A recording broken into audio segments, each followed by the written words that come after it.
Iron Man holds a very special place in my heart since I watched this movie for the first time in 2008 as a 9-year-old kid. I was still exploring the world, exploring myself even, and there were many other great movies at that time.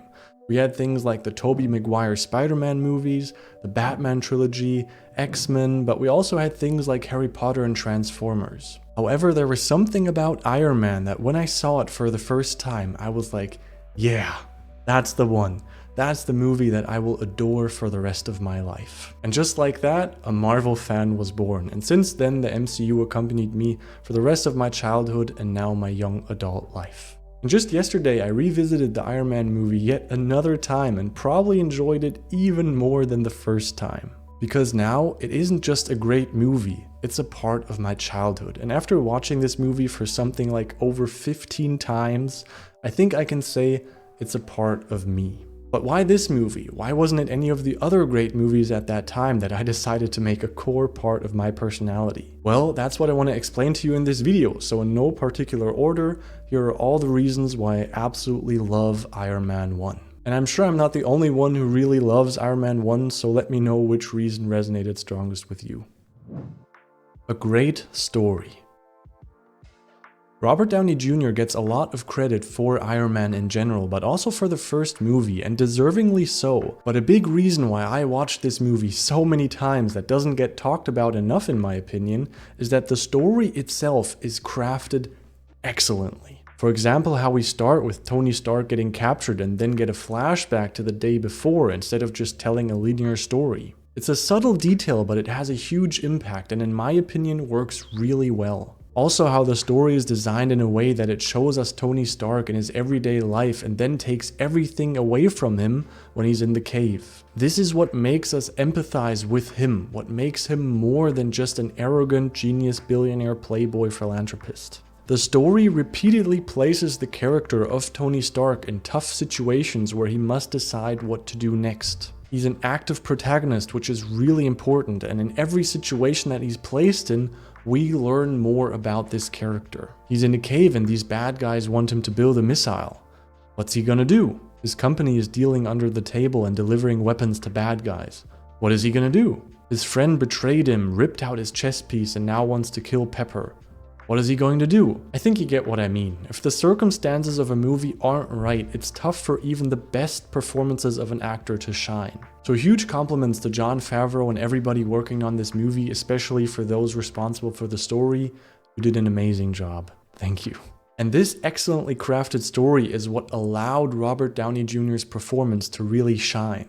So let's talk about that. Robert Downey Jr. is Iron Man. Robert Downey Jr. really put everything he had into this role, and my god, it worked. He perfectly personified this rich, arrogant, witty genius. A couple of questions. She's all right. Hi. Hi. Yeah. It's okay? Okay, go. But then he also nailed the serious, emotional side of him. I just finally know what I have to do, and I know in my heart that it's right. It's a balancing act that I'm sure is very difficult to pull off, but it's extremely important for the character of Iron Man to work. If you lose one of the two sides, you lose Iron Man. Fail to pull off the serious side and you're left with an unlikable rich dude. Fail to pull off the arrogant rich side of him and you're left with an average superhero character. And speaking of average superhero character, Iron Man was also a very different superhero than what we were used to at that time. I know that now every superhero is like cool and funny, but back then the superheroes were something like Spider-Man or Superman. They were humble, a bit weird in their own way, actually had superpowers and kept their identity secret. And then suddenly we got Iron Man.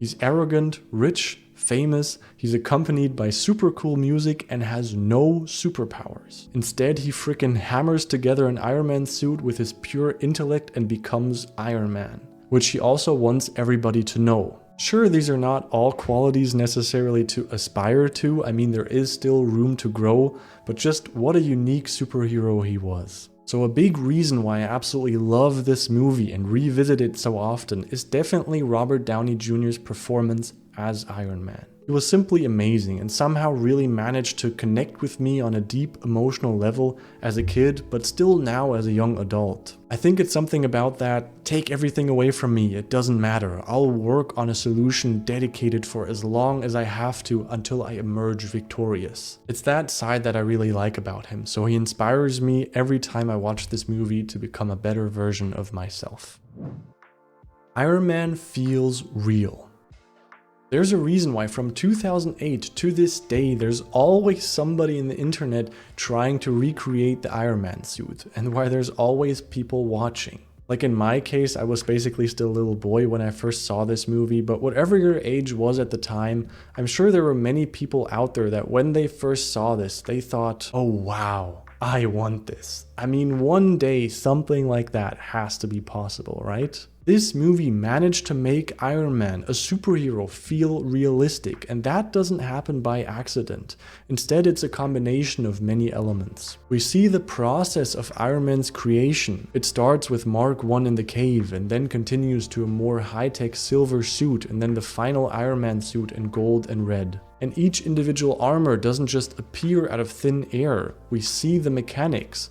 Tony Stark forging the mask, then the creation of the high-tech feet when he's at home. He tests them, it fails, so he then adds thrusters on the hand. He tests them again, it works, so we get the first real test flight. Then we get action set pieces that ground the Iron Man suit in reality by, for example, having him face off against two jets. If it's just Iron Man, or later in the movie, two Iron Man armors flying around, it's hard for us to grasp what the suit can actually do.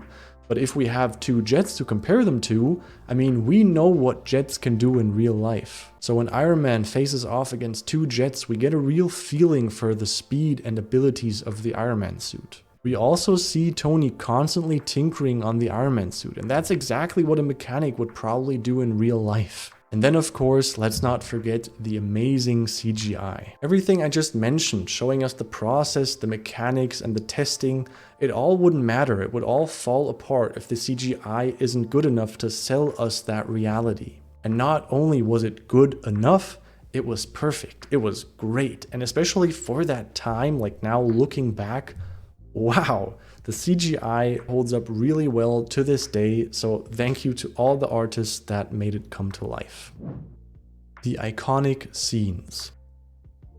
I mean, this movie has so many iconic scenes, like Tony Stark was able to build this in a cave with a box of scraps, or truth is, I am Iron Man, or Tony Stark forging the Iron Man mask. I mean, I could go on and on. There are just so many great and iconic scenes in this movie, and they pop up in my Instagram feed to this day. And sure, it's nice to see them as a meme and it's funny, but every so often it's just nice to see all of them again in this one movie. And yeah, truly amazing to have that many iconic scenes in one single movie. And under the reason of iconic scenes, I also want to mention the iconic music, because an iconic part of the Iron Man character is that AC/DC rock music, and I absolutely love it. We're almost there. Yeah! Oh, let's go. Good times, man. I think we mainly have Jon Favreau to thank for this combination, but whoever the responsible person was of bringing Iron Man and AC/DC together, thank you very much. It was awesome. So maybe I am a little bit crazy for watching this movie over 15 times. However, by now I hope I could explain why I love this movie so much and why I will watch it several more times throughout my life. If you want to watch and re-experience the movie with me, you can go check out my reaction right here. And now all that's left for me to say is, Iron Man, I love you 3000.